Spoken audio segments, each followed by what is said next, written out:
Video में चारों chapter यानी थर्ड बुक कवर अप, बिल्कुल पूरी थर्ड बुक ले आया हूँ, ठीक है, जिसमें मैं आपको पढ़ाने आ रहा हूँ और चारों के चारों चैप्टर, जिससे आपका पूरा सिलेबस कवर हो जाएगा और सारे इंपॉर्टेंट क्वेश्चन हैं।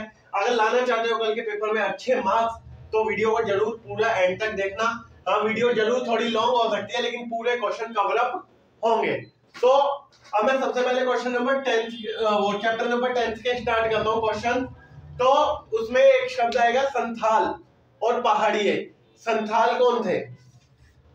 संथाल कौन थे? तो संथाल जो अंग्रेजों ने क्या किया, एक किसानों को फिक्स जगह दे दी, हाँ भाई तुम इतनी जगह में कृषि करो, ठीक है।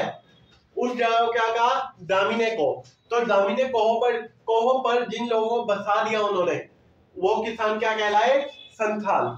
अच्छा, अब क्वेश्चन आता है तुम्हारा मेनली कि संथालों ने ब्रिटिशर्स का विरोध क्यों किया। मैं आज बड़े बड़े क्वेश्चन पढ़ाने वाला हूँ ओनली, तो उन्हीं में से शॉर्ट क्वेश्चन भी आपको देखने हैं। जैसे कि दामिने कोहो क्या है, तो संथालों को अंग्रेजों द्वारा दी गई भूमि, है ना।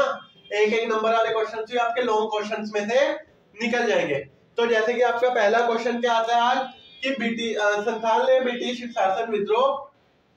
संथालों ने ब्रिटिश शासन का विद्रोह क्यों किया। तो देखो समझो बात को। अब संथालों के साथ क्या हुआ, उन्हें एक भूमि देकर फिक्स भूमि कर दी, यानी मान लो ये इतनी जमीन दे दी और इसे क्या नाम दे दिया? दामिने को। यानी अब वो इस जमीन से बाहर नहीं निकल सकते, है ना। और कृषि को स्थायी बनाने के लिए, स्थायी बनाने से क्या फायदा होने वाला था अंग्रेजों का? अगर कृषि स्थायी बनती तो ज्यादा से ज्यादा अंग्रेजों का फायदा होने वाला था कि अंग्रेज टैक्स ज्यादा लगाते हैं ना, तो ज्यादा टैक्स के चक्कर में उन्होंने क्या किया, ज्यादा से ज्यादा जंगलों को साफ किया। और ज्यादा से ज्यादा जंगलों को साफ करने से क्या बेनिफिट हुआ उन्हें कि उन्होंने टैक्स को फिक्स कर दिया, उतना टैक्स किसान को देना ही देना है, कृषि अच्छी हो या ना हो, यानी फसल अच्छी हो ना हो, किसान को उतना टैक्स देना ही देना है। अब जब उनके साथ ऐसा हुआ, किसके साथ? संथालों के साथ। जब संथालों का टैक्स फिक्स हो गया तो अब क्या हुआ कि उन्होंने कृषि को बढ़ाने की कोशिश की। उसके हेलो नमस्कार दोस्तों, आप सबका स्वागत है मेरे चैनल मास्टरमाइंड बाबा पर। आज मैं आपके लिए वो वीडियो लाया हूं जो कल के पेपर के लिए आपको ब्रह्मास्त्र साबित होगी। दैट्स मीन जो आपने अगर इस वीडियो को पूरा देख लिया तो कल पेपर को सॉल्व करने में बिल्कुल भी प्रॉब्लम नहीं आने वाली। ये थर्ड बुक कंप्लीट कहते हैं ना, बिल्कुल एक एक क्वेश्चंस को करवा कर मैं बहुत मेहनत से आपके लिए ये वीडियो बनाने आ रहा हूँ। तो आप कृपया अगर पूरी वीडियो देखना और समझना चैप्टर्स को। तो सबसे पहले देखो, आप चार चैप्टर के चार यानी इन वन शॉट में सबके सब चैप्टर्स कंप्लीट। आपको ज्यादा वीडियोस देखने की जरूरत नहीं और पूरा पढ़ने का आप पे टाइम अभी नहीं है, तो आप इस वीडियो को पूरा देख लेना।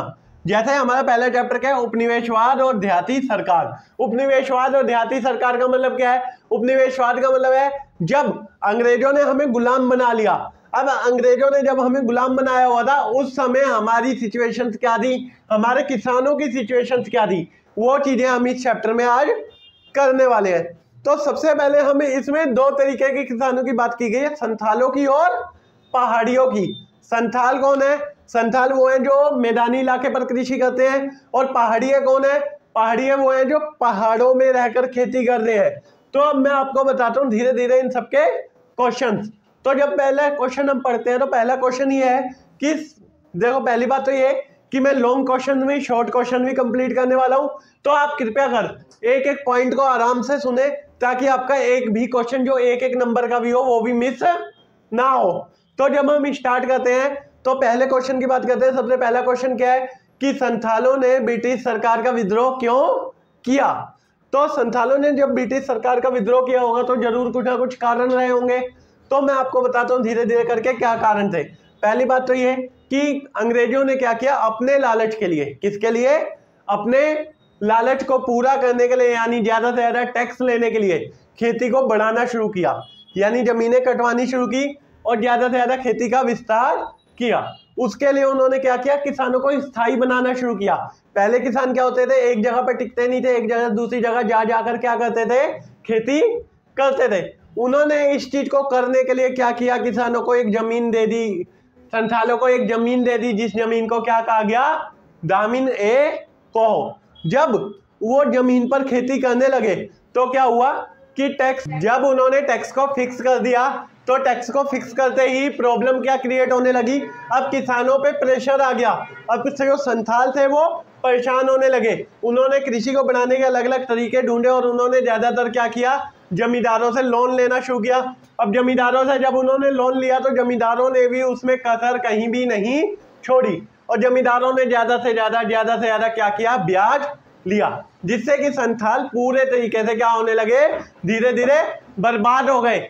जब वो पूरे तरीके से बर्बाद होने लगे तो एंड में उन पे विद्रोह के अलावा कोई और चारा भी नहीं बचा था, इसलिए उन्होंने क्या किया, अंग्रेजों के खिलाफ विद्रोह कर दिया। क्लियर। अब नेक्स्ट क्वेश्चन जो आता है बहुत मेन है इसमें से, इस्तमरारी बंदोबस्त। क्या क्वेश्चन है, इस्तमरारी बंदोबस्त से रिलेटेड आएगा और क्वेश्चन है आपका, बंगाल में इस्तमरारी बंदोबस्त लागू होने के पश्चात बंगाल के जमींदारों की जमीन नीलाम होने के क्या कारण थे। यानी जमीनें ज़्यादा से ज़्यादा उनकी नीलाम होने लगी, किनकी, जमींदारों की। तो जमींदारों की जमीन नीलाम होने के क्या कारण थे, ये आपका क्वेश्चन बनेगा। तो जब हम स्टार्ट करते हैं तो बंगाल की जमींदारी नीलाम होने के कारण सुनो। पहला तो बंगाल की जमीन के नीलाम होने के कई कारण थे, अब मैं आपको बताता हूँ एक एक करके क्या कारण रहे। तो सबसे पहले ये हुआ कि ईस्ट इंडिया कंपनी के जमींदारों को राजस्व कर निश्चित कर दिया। मैंने आपको बताया कि क्या हुआ, टैक्स फिक्स हो गया। क्या हो गया, टैक्स फिक्स। और अंग्रेजों ने ना एक नीति अपनाई थी, वो क्या थी, वो थी टैक्स काफ़ी हाई रख दिया शुरू में ही।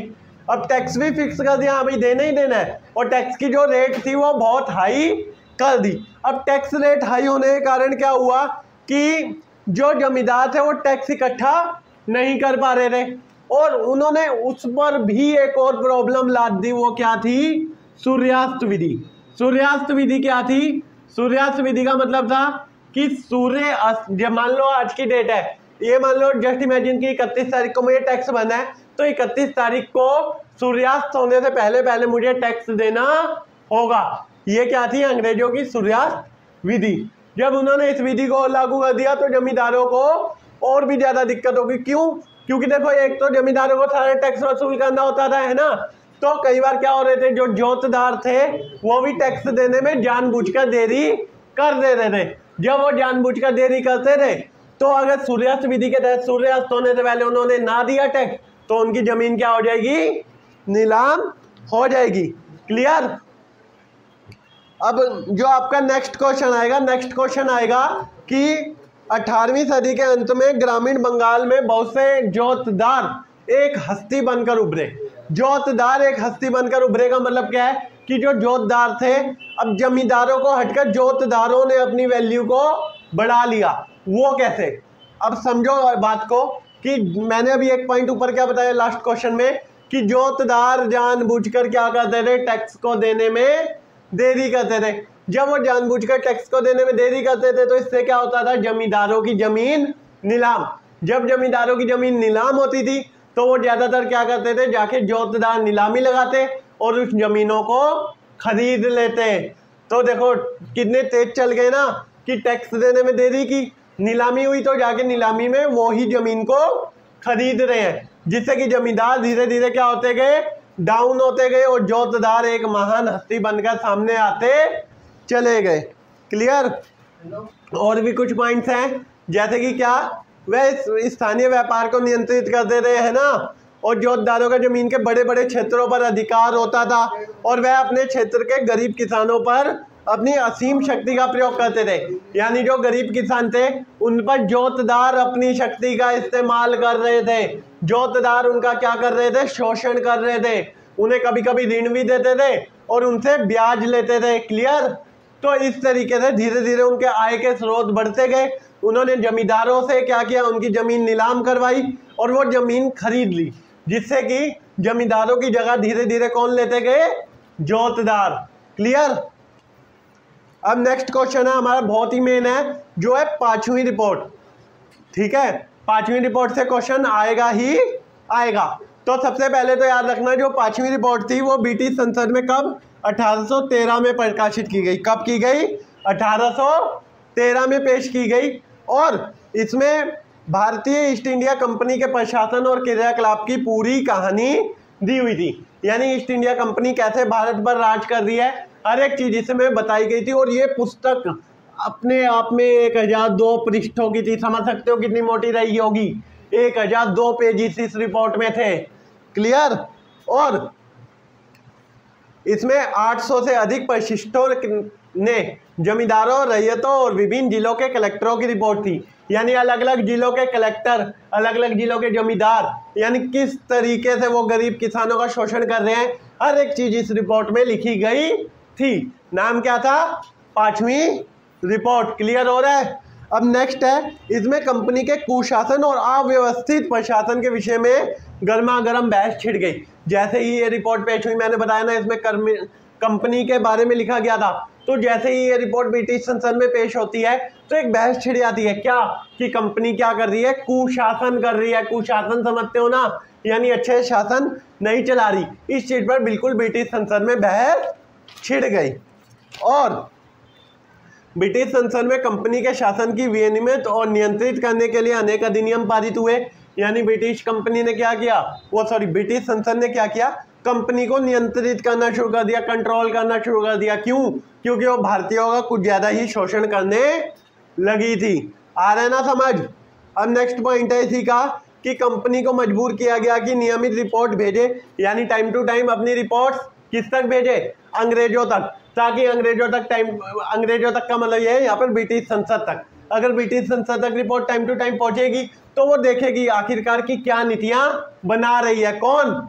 ईस्ट इंडिया कंपनी, या किस तरीके से किसानों का शोषण कर रही है।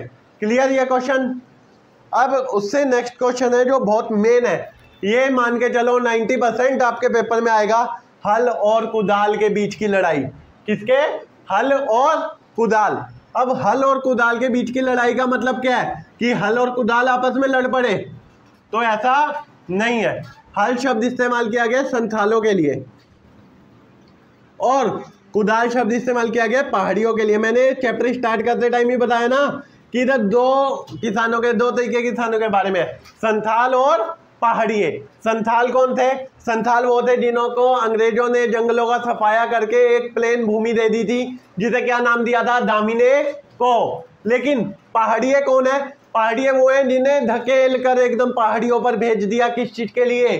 कृषि करने के लिए। अब संथाल किस चीज का इस्तेमाल करते थे? अब प्लेन सरफेस है तो हल वहां पर चल जाएगा, लेकिन अब पहाड़ियों पर तो हल चला पाना पॉसिबल नहीं है ना, तो इसलिए पहाड़िए किस चीज का इस्तेमाल करते थे? कुदाल का, है ना। तो अब इन दोनों के बीच में किस चीज को लेकर लड़ाई थी, अब ये क्लियर समझो। तो देखो, पहाड़ियों को क्या किया जा रहा था? पीछे धकेला जा रहा था और पहाड़ियों पर पहुंचाया जा रहा था, है ना। लेकिन संथालों के साथ क्या हो रहा था कि, तो अब मैं आपको समझाता हूँ कि हल और कुदाल के बीच की कैसी लड़ाई चल रही थी। तो देखो, अंग्रेजों के लिए स्थायी कृषि का विस्तार आवश्यक था, क्योंकि वो क्या चाहते थे? ज्यादा से ज्यादा टैक्स। तो उन्होंने क्या किया, मैंने अभी आपको पहले भी बताया ना कि उन्होंने पहाड़ियों को क्या किया? ऊपर पुश करना शुरू किया, ऊपर धकेलना शुरू किया। जब उन्होंने पहाड़ियों को ऊपर की ओर धकेला तो क्या हुआ उससे कि पहाड़ी उनका विरोध करने लगे। देखो, राजमहल के पहाड़ी लोगों को पहाड़ी कहा जाता था। वे जंगल में जितना भी पदार्थ मिलता था उसी से खाते पीते थे, और मेनली वो झूम की खेती करते थे। झूम खेती का मतलब क्या है? जैसे संथाल एक जगह पर टिक कर रहे हैं, लेकिन वो एक जगह पर टिकते नहीं थे, वो अलग अलग जगह जाकर कृषि करते थे, जिससे कि उन्हें कोई खास टैक्स मिल भी नहीं पाता था, है ना। तो उन्हें टैक्स की जरूरत होती थी किसानों को, वो अंग्रेजों को। इसलिए अंग्रेजों ने क्या किया? संथालों को एक फिक्स जमीन दे दी। अब पहाड़ियों के बारे में और सुनो कि पहाड़ियों के साथ क्या क्या होता था। वे अपने खाने के लिए दालें, ज्वार और बाजरा उगाते थे। वे सिर्फ और सिर्फ निर्वाह खेती करते थे या निर्वाह कृषि करते थे। निर्वाह कृषि का मतलब क्या है? सिर्फ और सिर्फ इतना कि उनका पेट उससे भर जाए। और वो ज्यादातर क्या करते थे? इमली के पेड़ों के नीचे अपनी झोपड़ियां बनाते थे और आम के पेड़ों के नीचे वो आराम करते थे। और क्या हुआ कि धीरे धीरे एक तो संथालों ने क्या किया? पथकर लगा दिया। पथकर का मतलब क्या है? अगर पहाड़ियों को संथालों की जमीन से होकर गुजरना है तो क्या देना होगा? टैक्स देना होगा। अब इस टैक्स से बहुत ज्यादा परेशान हो गए। कौन? पहाड़िए। और सेकंड चीज क्या हुआ? कभी कभी पहाड़िए अपने जानवरों को चराने लेके आते थे, तो वो संतालों के खेतों से निकालते थे ना, तो अब वो तो जानवर है, क्या कह सकते हैं, वो कई बार क्या करते थे, उनकी कृषि खराब कर देते थे, है ना। और भी कई कारण रहते थे इनके बीच में लड़ाइयों के, जैसे कि क्या होता रहा, कई बार पहाड़ी ऊपर से आने वाले पानी पर गाद लगा देते थे, जिससे कि पानी संतालों तक नहीं पहुंच पाता था और उनकी फसल खराब हो जाती थी। ये सब कारण थे जिससे कि हल और कुदाल की लड़ाई का नाम दिया गया। क्लियर। अब जो हमारा नेक्स्ट क्वेश्चन है वो है 1875 का दक्कन विद्रोह। बहुत मेन क्वेश्चन है ये भी, 1875 का दक्कन विद्रोह। जब हम दक्कन विद्रोह को पढ़ते हैं तो दक्कन विद्रोह क्या है, देखो दक्कन विद्रोह अनाज के व्यापारियों और साहूकारों के विरुद्ध हुआ था। मैंने बताया ना कि किसानों से क्या करते थे, जो व्यापारी या साहूकार थे, जो अमीर लोग थे या जो जमींदार थे, वो क्या करते थे, किसानों से ज्यादा टैक्स वसूल करते थे। अब वो जब किसानों से ज्यादा टैक्स वसूल करते थे तो क्या हुआ, एक सिचुएशन ऐसी आ गई, कहते हैं ना, एक ब्याज पे ब्याज लगाते आना, ब्याज पे ब्याज लगाते आना, और एक सिचुएशन उसमें पहुंच गए जब किसान बिल्कुल ही क्या हो चुके थे, कर्ज के जाल में डूब चुके थे। तो क्या हुआ वहां के बारे में मैं थोड़ा सा बताता हूँ। यह आंदोलन कहाँ शुरू हुआ और कैसे हुआ, है ना। तो यह आंदोलन पूना जिले के एक सूपा गांव में शुरू हुआ। सूपा एक मंडी का नाम है, ठीक है, जहां अनेक व्यापारी और साहूकार रहते थे। अब 12 मई 1875 को क्या हुआ कि आसपास के जितने भी ग्रामीण इलाके के मजदूर थे वो सारे इकट्ठा हो गए, और इकट्ठा होकर उन्होंने क्या किया, जमींदारों के जो घर थे उन पर हमले करने शुरू किए, और जितने भी बही खाते थे उनमें आग लगा दी। अब धीरे धीरे ये विद्रोह बढ़ता चला गया और लगभग 6500 किलोमीटर में ये विद्रोह फैल गया।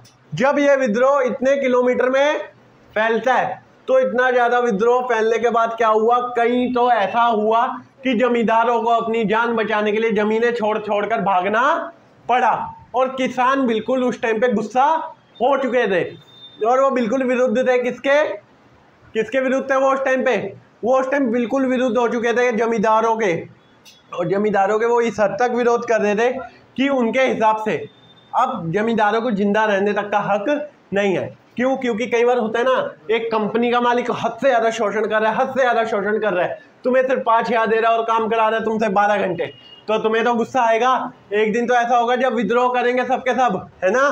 तो क्लियर हुआ। तो उस टाइम पे काफी ज्यादा पुलिस ने काबू पाने की कोशिश की, और लगभग 95 किसानों को गिरफ्तार भी किया और कुछ को तो दंडित भी किया।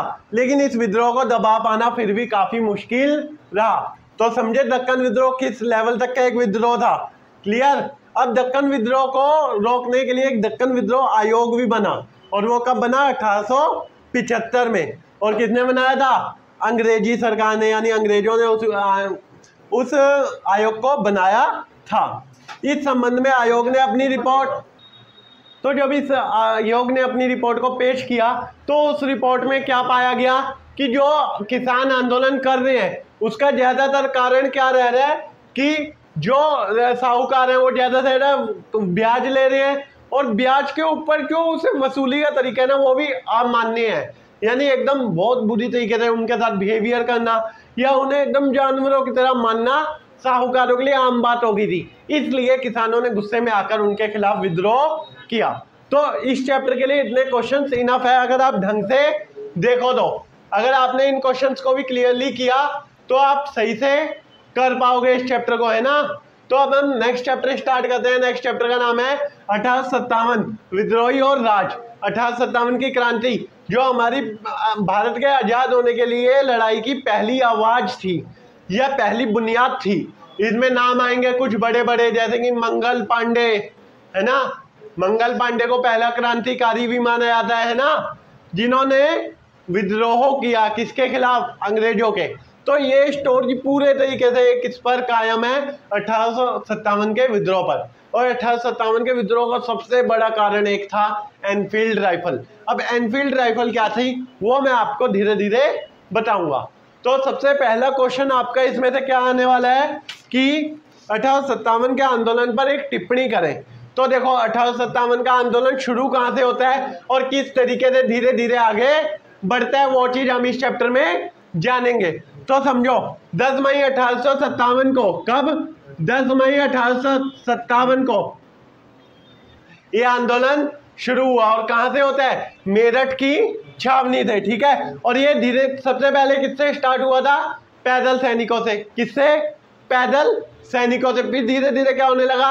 इनके साथ अश्व सेना, घोड़े वाली सेना और आम जनता भी जुड़ने लगी। और वो अगले ही दिन आंदोलन यानी 11 मई 1857 को कहां पहुंच गया? दिल्ली राजधानी में पहुंच गया। और राजधानी में पहुंचते ही उन्होंने किसका नेतृत्व चाहा? उन्होंने नेतृत्व चाहा मुगल शासक के अंतिम राजा लाल बहादुर, नहीं रोको, बहादुर शाह जफर था। रोक दो, ठीक है। तो उन्होंने किसका नेतृत्व चाहा? बहादुर शाह जफर का, जो कि अंतिम मुगल शासक भी थे। देखो कुछ लाइनें सुनो। और उन्होंने ज्यादातर क्या किया कि अंग्रेजों से रिलेटेड जितनी चीजें थी, चाहे वो सरकारी दफ्तर हो, चाहे जेल हो, चाहे अदालतें हो, चाहे डाक खाने हो, चाहे सरकारी खजाना हो, हर एक जगह क्या करना शुरू किया? लूटपाट करनी शुरू कर दी। और 12 मई और 13 मई को उत्तर भारत में शांति रही। लेकिन जैसे ही ये खबर फैली कि दिल्ली पर विद्रोहियों का कब्जा हो गया है और बहादुर शाह ने उसे समर्थन दे दिया है, तो हालात तेजी से और भी बदलने लगे और पूरे भारत में ये धीरे धीरे क्रांति फैलने लगी। क्लियर?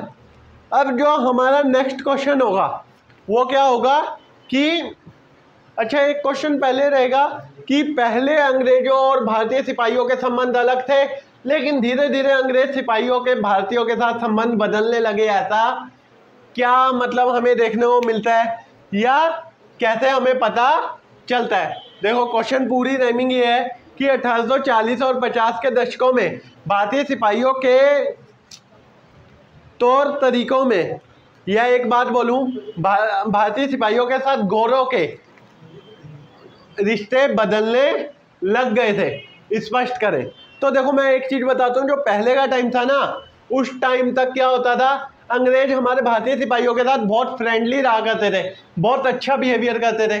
जब वो बहुत अच्छे से रहते थे, बहुत अच्छा बिहेवियर करते थे, बहुत फ्रेंडली रहते थे, तो हमारे भारतीय सिपाही भी क्या थे, उनके साथ एकदम घुल मिल कर रहते थे और सब आपस में खेल भी खेलते थे।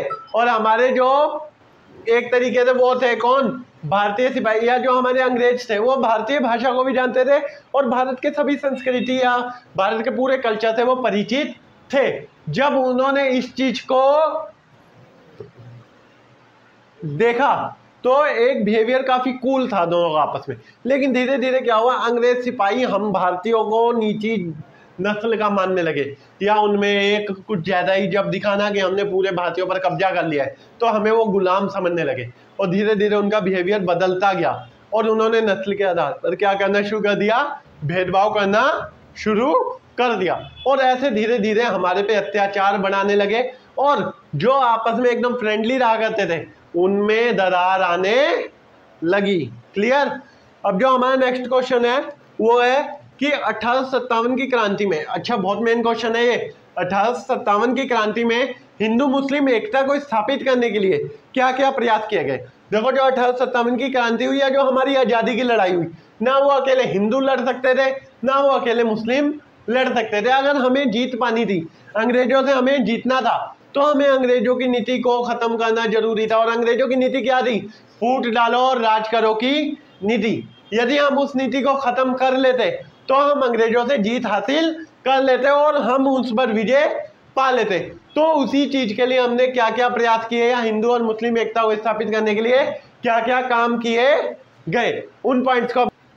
तो हिंदू और मुसलमानों के बीच में एकता स्थापित करने के लिए कई चीजें की गई, जैसे कि क्या 1857 में विद्रोहियों द्वारा जारी घोषणाओं में जाति और धर्म का भेद किए बिना समाज को सभी तबकों का आह्वान किया जाता था। यानी जो भी घोषणा होती थी उसमें जाति या धर्म का भेद नहीं देखा जाता था, बल्कि समाज के सभी तबकों को एक साथ लिया जाता था। जैसे कि बहुत सारी घोषणाएं नवाबों द्वारा की गई, यानी नवाब कौन हो गए, मुगल शासन के हो गए ना, यानी मुस्लिम हो गए।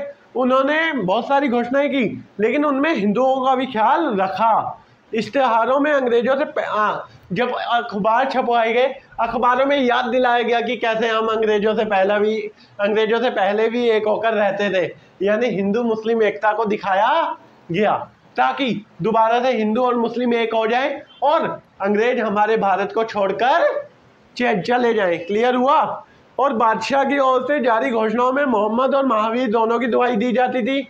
और अंग्रेज शासन ने दिसंबर 1857 में पश्चिम उत्तर प्रदेश में स्थित बरेली के हिंदुओं को मुसलमानों के खिलाफ भड़काने के लिए 50,000 रुपये तक खर्च कर दिए, परंतु यह कोशिश भी उनकी नाकामयाब रही। वो हिंदू और मुसलमानों में भेद नहीं कर पाए, उनमें अंतर नहीं कर पाए, या नॉर्मली लैंग्वेज में बोलूं तो उनकी लड़ाई नहीं करवा पाए। उम्मीद है क्वेश्चन क्लियर होगा। अब इसके बीच में एक और क्वेश्चन आते हैं, इसमें से चित्रों के बारे में। तो जितने भी चित्र है ना इस चैप्टर में, सबको एक एक बार एनसीईआरटी में से आप देख लेना और उनके बारे में पढ़ लेना। क्लियर। और नेक्स्ट क्वेश्चन जो है हमारा, अंग्रेजों ने विद्रोह को कुचलने के लिए क्या क्या कदम उठाए। तो अंग्रेजों ने विद्रोह को कुचलने के लिए एक तो मार्शल लॉ अपनाया। क्या अपनाया? Martial law. मार्शल लॉ क्या था? मार्शल लॉ का मतलब था कि ज्यादा गैदरिंग नहीं हो सकती, यानी ज्यादा लोग एक साथ इकट्ठे नहीं हो सकते, और यदि इकट्ठे हुए होंगे तो उन्हें सजा देनी शुरू की, है ना। और दूसरा पॉइंट, अंग्रेजों ने क्या किया? अंग्रेजों ने ब्रिटिश से सेना मंगाई, वो भी हथियारों से लैस सेना, ऐसी सेना जिसमें काफी सारे हथियार थे। और क्या किया? सबसे पहले दिल्ली से आंदोलन को यानी या विद्रोह को दबाना शुरू कर दिया। क्लियर। उन्होंने सबसे पहले कोशिश की दिल्ली को वापस कब्जे में लेने की, क्योंकि उन्हें पता था अगर एक बार दिल्ली कब्जे में वापस आ गई तो पूरे इंडिया को हम दोबारा कब्जे में कर लेंगे, है ना। और उन्होंने एक और तरीका भी अपनाया विद्रोह खत्म करने के लिए। अंग्रेजों ने मुसलमानों और हिंदुओं की लड़ाई करवानी चाहिए, लेकिन वो काम भी उनका क्या रहा? नाकामयाब रहा। वो चाल भी उनकी सही साबित नहीं हुई। क्लियर हो रहा है चैप्टर। अब इसमें से एक क्वेश्चन बहुत महत्वपूर्ण है जो है अवध से रिलेटेड, अवध का अधिग्रहण। तो अवध एक तरीके से बहुत महत्वपूर्ण जगह मानी गई थी अंग्रेजों के लिहाज से, है ना। और लॉर्ड डलहौजी उस टाइम पे उन्होंने जो अवध थे, अवध के शासक थे, क्या नाम था? वाजिद अली। ठीक है, वाजिद अली पर उन्होंने कुशासन का आरोप लगाया कि वाजिद अली अच्छे से शासन नहीं चला रहे, और उन्हें क्या किया? उनकी पोस्ट से हटा दिया। क्यों हुआ ऐसा? क्योंकि जो लॉर्ड डलहौजी थे वो एक सहायक संधि लाए थे, जिसका विद्रोह किया था किसने? वाजिद अली ने।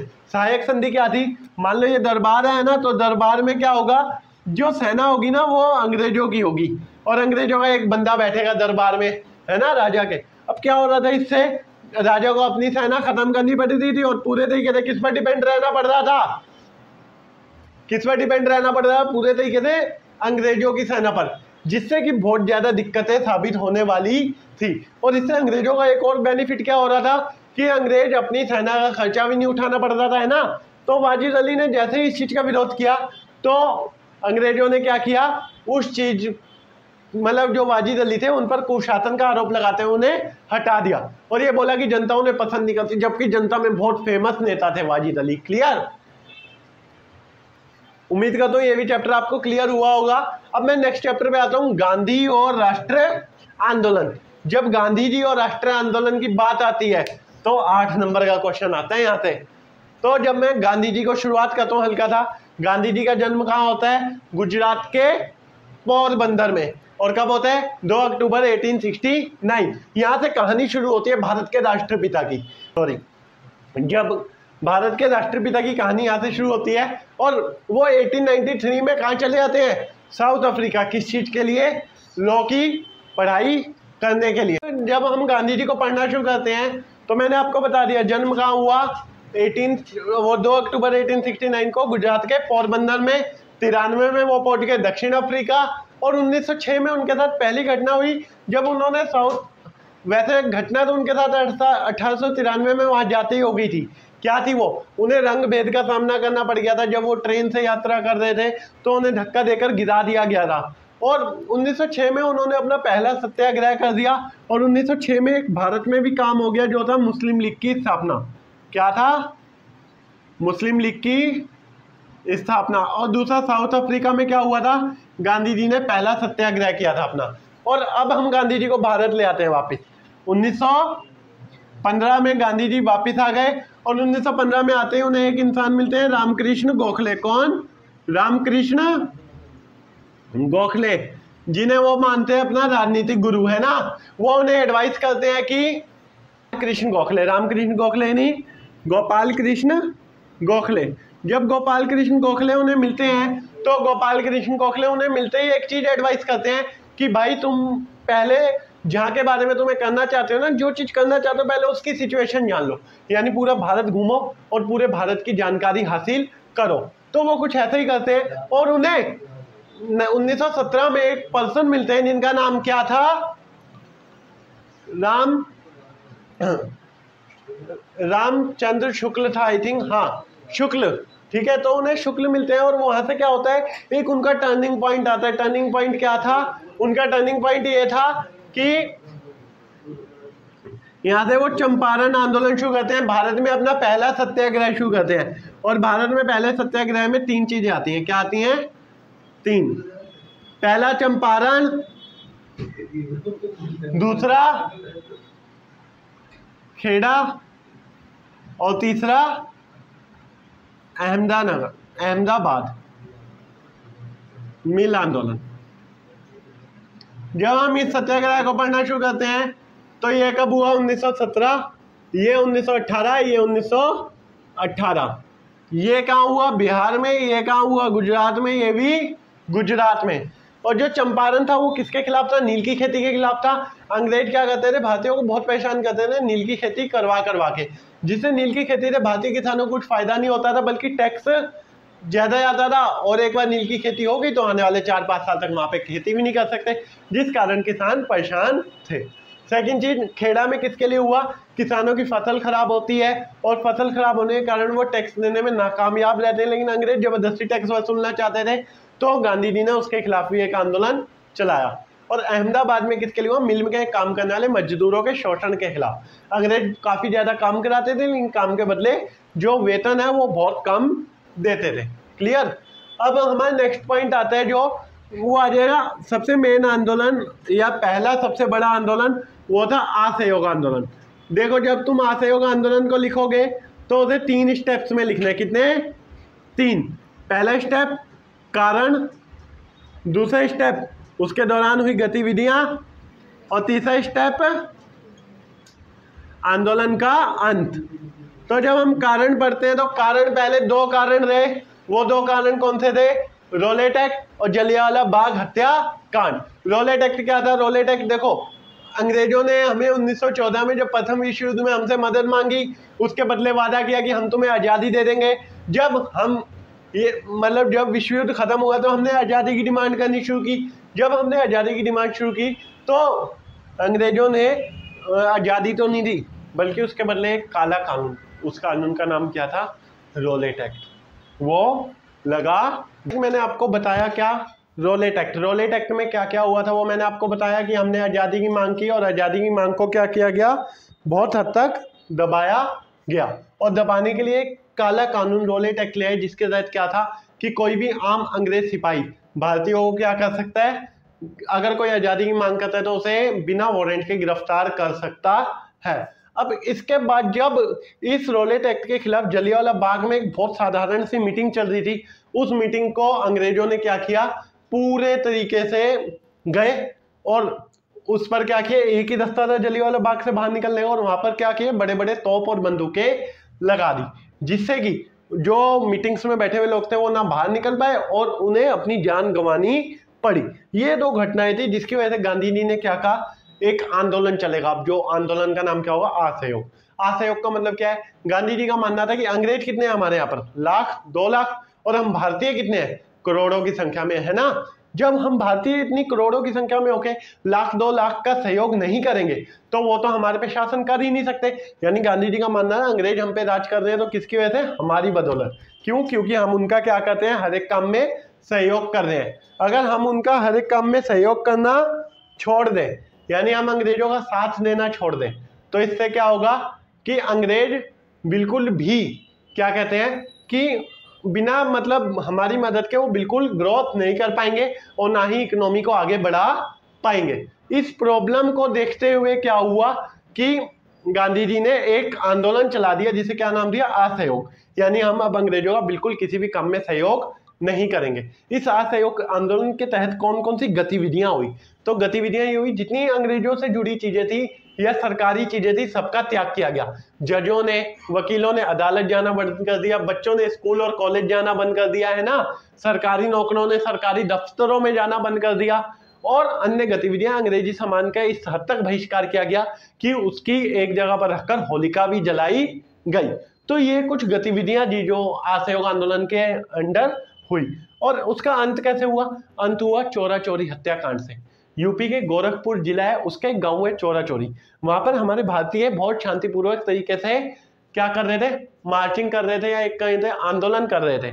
तो अंग्रेज सिपाही आए, उन पर जबरदस्ती लाठीचार्ज करना शुरू किया। तो हमारे भारतीय सिपाहियों ने क्या किया? उन्हें एक जेल में बंद करके थाने में आग लगा दी, जिससे गांधी जी को क्या लगा कि आंदोलन क्या हो चुका है, अब हिंसक हो चुके हैं, आंदोलन में लड़ाइयां हो चुकी हैं, जिस वजह से गांधी जी ने उस आंदोलन को वापस लेने का फैसला किया। क्लियर?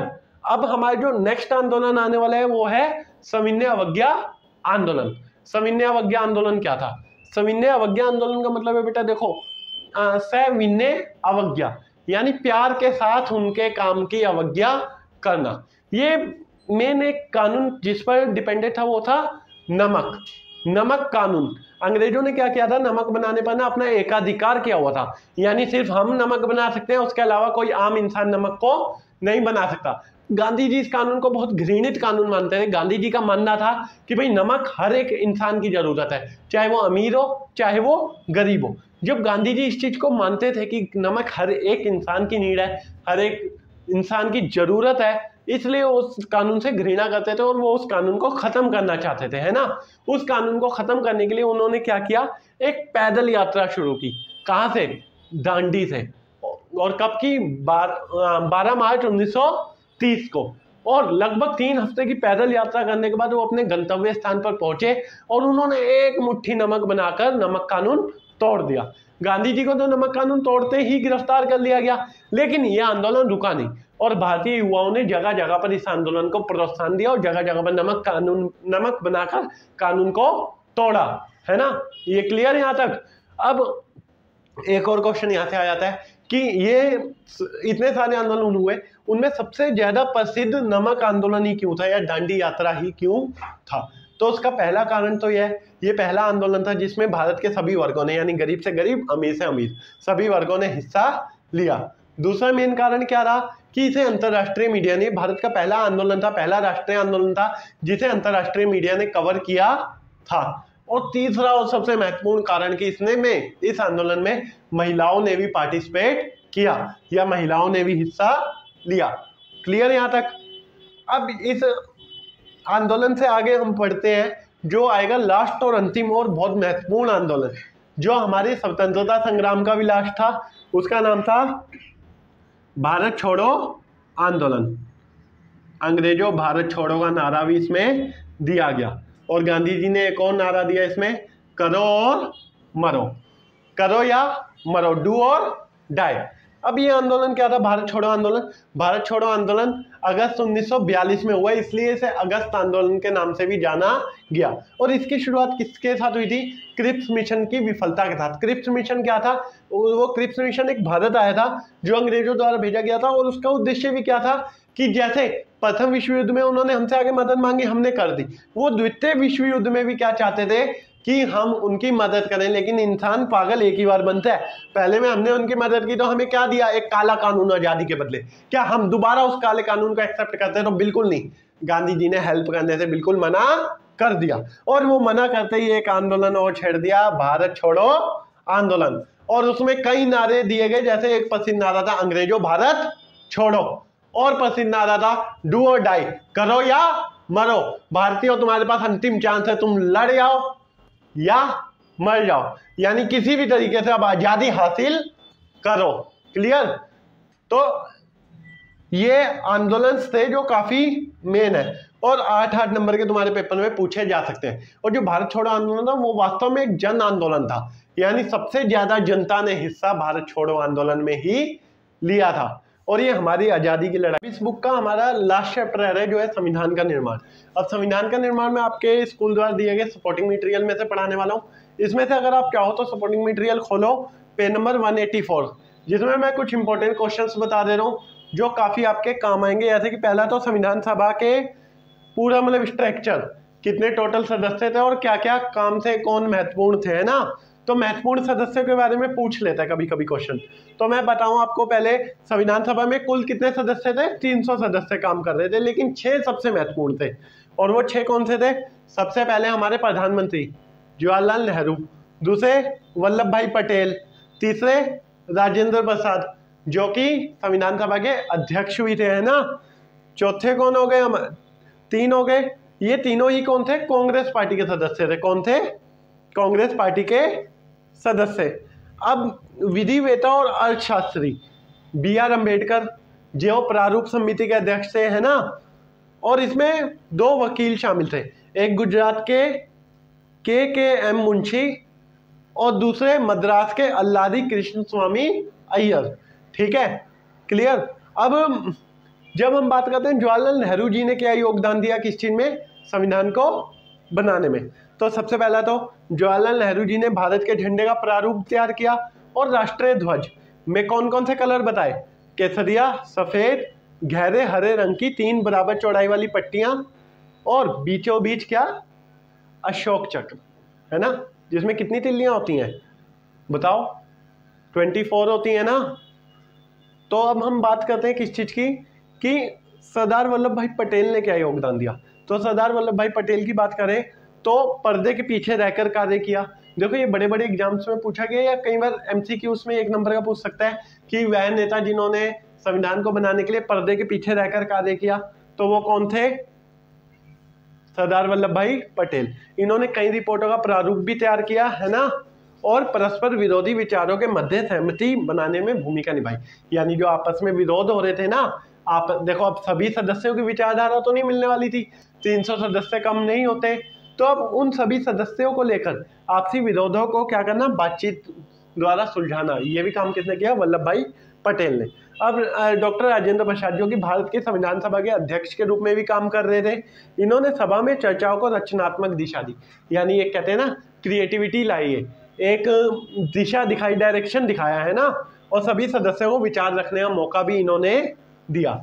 और डॉक्टर बी.आर. अम्बेडकर सबसे महत्वपूर्ण, जिन्हें संविधान का जनक भी कहा जाता है, इन्होंने संविधान की प्रारूप समिति, मतलब ये इन्होंने संविधान का प्रारूप तैयार किया और ये प्रारूप समिति के अध्यक्ष भी थे, है ना। और अब अगला आता है वकील के एम मुंशी और अल्लादी कृष्ण स्वामी अय्यर। इन्होंने क्या किया? बी.आर. अम्बेडकर के साथ मिलकर संविधान के प्रारूप में विधि का पक्ष संभाला। यानी कानूनन रूप से जितनी चीजें थी उन सबको सेटलमेंट इन्होंने ही किया था। क्लियर। अब जो हमारा सेकंड क्वेश्चन इसमें से आता है वो भारत में भाषा विवाद को लेकर आता है। भाषा विवाद का बहुत इंपॉर्टेंट क्वेश्चन है, ठीक है। जब भारत को राष्ट्रभाषा हिंदी को राष्ट्रभाषा बनाने की बात आई तो अलग अलग जगह से विद्रोह भी होने शुरू हुए, है ना। तो सबसे पहले मैं कांग्रेस के सदस्य, सबसे महत्वपूर्ण सदस्य की बात करता हूँ, जो एक तरीके से, वैसे गांधी जी किसी पार्टी से रिलेटेड तो नहीं थे खैर, लेकिन वो कांग्रेस के समर्थक थे एक तरीके से। तो उन्होंने सबसे पहले एक बात रखी, हमें हिंदुस्तानी भाषा को राष्ट्रभाषा बनाना चाहिए। हिंदुस्तानी भाषा क्या है? ये हिंदी और उर्दू के मेलजोल से मिलकर बनी है। उनका मानना था अगर हम हिंदुस्तानी भाषा को राष्ट्रभाषा बनाते हैं तो इससे हमारे रिश्तों में, यानी हिंदू और मुस्लिम्स के रिश्तों में क्या होगी? मजबूती आएगी, है ना। गांधी जी ने तो ये विचार रखा और काफी अच्छा विचार भी था, है ना। गांधी जी के अनुसार क्या था? राष्ट्रभाषा ऐसी होनी चाहिए जो सबके आसानी से समझ आ जाए। और खैर उस टाइम पे राष्ट्रभाषा को लेकर अगर हम हिंदुस्तानी भाषा की बात करें तो मैक्सिमम लोग हिंदी और उर्दू का मिक्सअप ही बोलते थे, है ना। तो उनके हिसाब से उस टाइम पे बात ठीक थी और विविध संस्कृतियों के आदान प्रदान भी होता रहे इससे, है ना। लेकिन क्या हुआ? धीरे धीरे धीरे धीरे कुछ लोग आए, जैसे कि एक संविधान सभा के सदस्य थे आर.वी. धुलेकर। आर.वी. धुलेकर ने क्या कहा? उन्होंने पक्ष रखा कि हिंदी को ही राष्ट्रभाषा होना चाहिए। और जब इस चीज को वाद विवाद हुआ, इस चीज को लेकर वाद विवाद हुआ कि आधे सदस्यों को जो संविधान सभा में काम करने हैं उन्हें हिंदी नहीं आती, तो आर.वी. धुलेकर जी ने यहाँ तक कह दिया कि जिन्हें हिंदी नहीं आती उन्हें मेरे देश का संविधान बनाने का कोई हक नहीं है, यानी उन्हें संविधान सभा से बाहर कर दिया जाए। लेकिन वहीं से साउथ से एक लीडर थी दुर्गाबाई, उन्होंने पक्ष रखा कि हिंदी को तुम जबरदस्ती थोप रहे हो। कई स्टेट्स ऐसे हैं आज भी जिन्हें हिंदी नहीं आती, क्यों? क्योंकि साउथ इंडियंस जितने लोग हैं ना लगभग उन्हें इंग्लिश आती है ना, तो साउथ इंडिया में सबसे ज्यादा हिंदी भाषा का विरोध हो रहा था। क्लियर?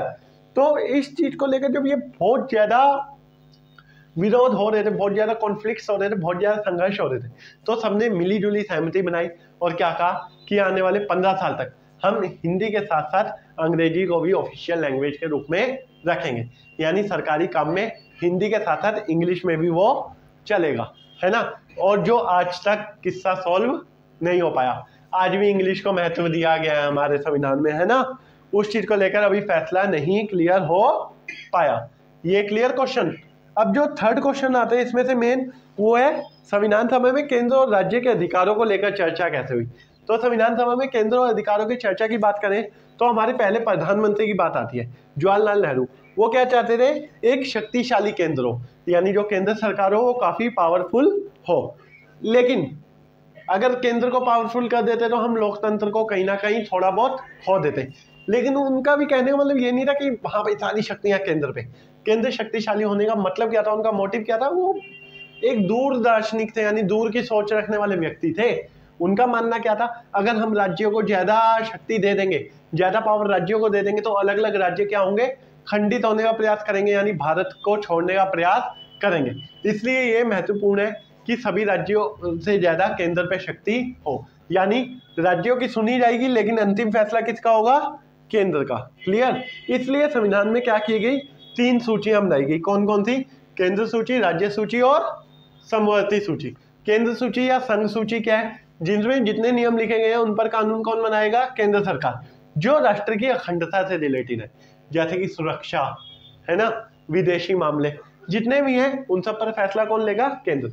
दूसरी राज्य, यानी जो राज्य के अंडर जितने भी कानून इसमें रखे गए, जितने विषय इसमें रखे गए, सब पर कानून कौन बनाएगी? राज्य सरकार। समवर्ती क्या है? जिस पर केंद्र और राज्य दोनों मिलजुल कर कानून बनाएंगे। क्लियर? अब इसमें क्या किया, हमारे देश में कहीं ना कहीं केंद्र सरकार को थोड़ी ज्यादा वैल्यू दी गई और एक प्रावधान भी रखा गया, अनुच्छेद 356। अनुच्छेद 356 के तहत क्या था कि कोई भी राज्य में विद्रोह होता है या ऐसा लगता है कि कोई राज्य अलग होने की डिमांड कर रहा है, तो गवर्नर के कहने पर क्या करेगा? राष्ट्रपति सारी शक्तियां अपने अंडर ले लेगा, जिससे कि हमारी देश की अखंडता बची रहेगी। मैं उम्मीद करता हूं आपको ये वीडियो कल के पेपर में बहुत ज्यादा काम आएगी, और इतनी ज्यादा काम आएगी कि आप बहुत अच्छे से आंसर्स लिख कर आएंगे, और पूरी वीडियो जरूर देखना, ठीक है। और अगर वीडियो समझ आई हो तो अपने दोस्तों को शेयर कर दो, ज्यादा से ज्यादा लाइक करना और चैनल को सब्सक्राइब करना, और ऑल द बेस्ट। बहुत अच्छे से पेपर लिखना, ठीक है। और अगर कोई प्रश्न नहीं आता तो चीटिंग करने की कोशिश बिल्कुल मत करना, अपने दिल पर हाथ रखना और आंसर सोचना, कसम से मन में आ जाएगा सीधा आंसर क्या है इसका। बहुत अच्छा ट्रिक है ये। कभी आंसर ना आ रहा हो तो उससे रिलेट कुछ कुछ सोचना और कुछ ना कुछ लिखना, ठीक है। खाली मत छोड़ना पेपर को, बिल्कुल भी एक भी क्वेश्चन नहीं छोड़ना आपको। क्लियर?